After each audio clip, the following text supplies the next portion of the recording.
college students, just like give me a general woo. Oh God, I can smell the student debt.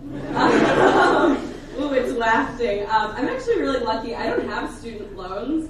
But don't worry, I'm 2 years out of college and I work in an escape room, so it all like evens out in the end.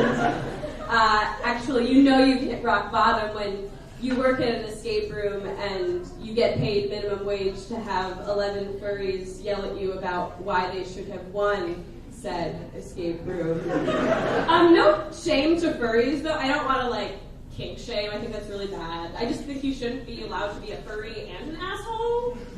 I think they're fighting an uphill battle as is, on all fours, like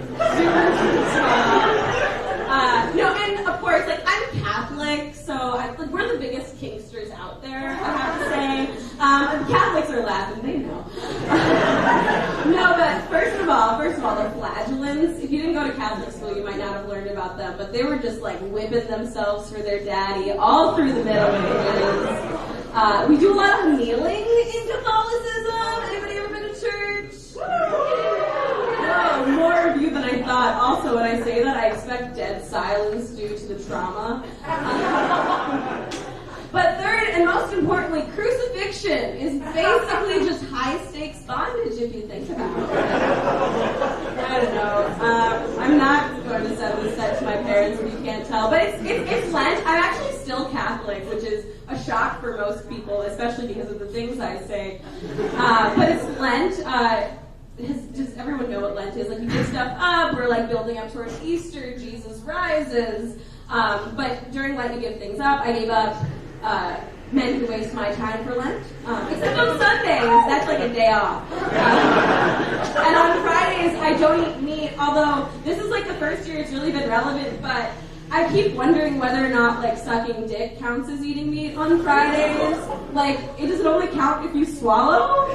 Is sperm vegetarian? Is it vegan? I don't know. This is just a new thought I had.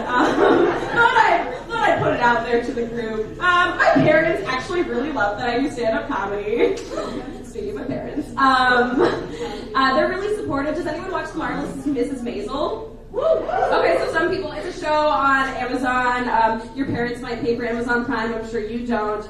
But it's really great. It's about this woman in the 1950s. She's starting a career in stand-up comedy, and I think we actually have a lot in common. Me and Rachel Brosnahan, we're kind of short. We both talk really fast, and we both almost pass as Jewish. Ooh. Exciting, like, music.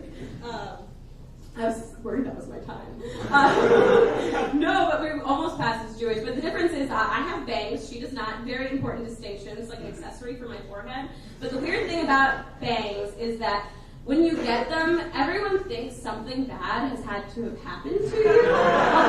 Like, everyone looks at you and they're like, is she okay? Do we need to stage an intervention? Do we need to call the police? But no, they're great. I love them, but I waited a solid 8 months after my ex-boyfriend broke up with me to get them because I didn't want him to get credit for my shitty haircut. But finally, bangs are amazing because I don't have to tell people that I was a gender studies major in college. They just know. Yeah, it's great.